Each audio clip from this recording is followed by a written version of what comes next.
সাংবিধানিক নিয়মে গণতান্ত্রিক পদ্ধতিতে একটা সরকার 5 বছরের জন্য নির্বাচিত হয়। বিভিন্ন সময় সরকারের সঙ্গে থেকে সদর্থকভাবে সহযোগিতা করার চেষ্টা করেছে।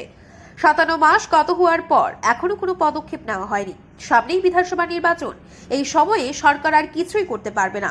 এতে করে সামাজিক মর্যাদা ক্ষুণ্ণ হয়েছে 10,323-এর। পরিবারের সদস্যরা অনাহার, অর্ধাহারে, অর্ধমৃত।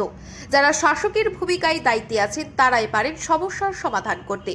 বরাবর তা জানান দেওয়া হচ্ছে। শিক্ষকতার পেশার সঙ্গে যারা যুক্ত ছিলেন তারা রাস্তায় নেমে গুন্ডামি করতে আসেনি।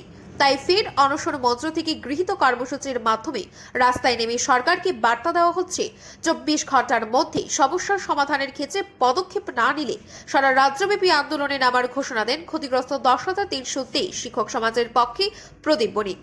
মন্ত্রিসভায় সিদ্ধান্ত নিয়ে পূর্বতন সরকারের ক্যাবিনেট মেমো 9,853 প্রত্যাহার করে 10,323 প্রত্যেক শিক্ষক শিক্ষিকাকে রায় অনুযায়ী বাঁচানো সম্ভব বলে জানান প্রদীপ বণিক।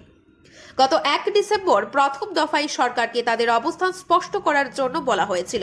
এখনো পর্যন্ত কোনো বার্তা আসেনি, তাই তৃতীয় পর্যায়ে আন্দোলন শুরু হয় বৃহস্পতিবার।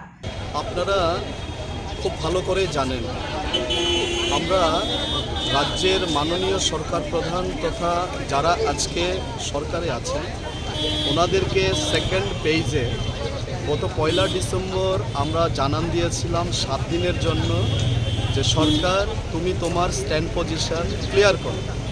আমরা যারা ক্ষতিগ্রস্ত হলাম অন্যায়ভাবে, এই চাকরিচ্যুত শিক্ষকরা 34 মাস প্রায় বেতন ভাতাহীন অবস্থায় আজকে 50 দিন আমরা রাস্তায় আছি, আমরণ অনশন মঞ্চে। দেখা গেছে সরকারের পক্ষ থেকে এখন পর্যন্ত আমাদের কাছে কোনো সদর্থক বার্তা আসে।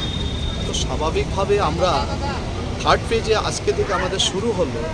আমরা এই অনশন মঞ্চ থেকে রাজ্যের মাননীয় ক্যাবিনেট সুপ্রিমো তথা মাননীয় মুখ্যমন্ত্রীর অধীন যে সরকার চলছে সেই সরকারের শিক্ষা দপ্তরে যিনি স্কুল এডুকেশন ডিপার্টমেন্টের ডাইরেক্টর আছেন ওনার কাছে মাননীয় মুখ্যমন্ত্রী এবং শিক্ষামন্ত্রী এবং মাননীয় শিক্ষা সচিবের উদ্দেশ্যে আমরা সেখানে 3টি দাবি সহ একটা স্মারকলিপি আজকে দিতে যাচ্ছি।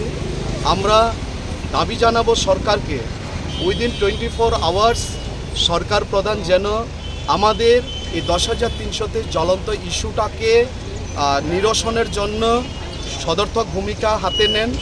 আর যদি উনি নিতে ব্যর্থ হন, আগামীকাল থেকে গোটা রাজ্য জুড়ে রাজ্যের বিভিন্ন মহকুমাগুলিতে, রাজ্যের বিভিন্ন জেলাগুলিতে এবং আগরতলা শহরের প্রাণকেন্দ্রে আমাদের বিভিন্নভাবে অর্থাৎ আমরা বিভিন্ন স্লটে বিভক্ত হয়ে আমরা আমাদের আন্দোলন কর্মসূচি হাতে নিতে যাচ্ছি, আমরা হাতে নেব এবং নিতে যাচ্ছি।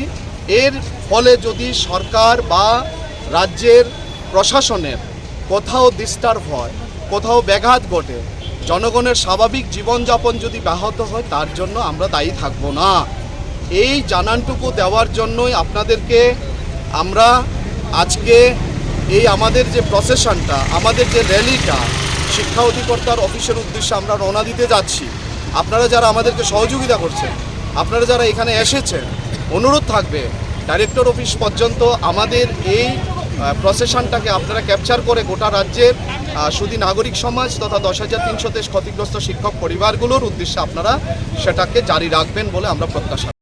এদিন অনশন মঞ্চ থেকে মিছিল করে শিক্ষা দপ্তরে গিয়ে অধিকর্তার মাধ্যমে শিক্ষামন্ত্রী, মুখ্যমন্ত্রী ও শিক্ষা দপ্তরের সচিবের উদ্দেশ্যে 3 দফা দাবি সনদ তুলে দেন তারা।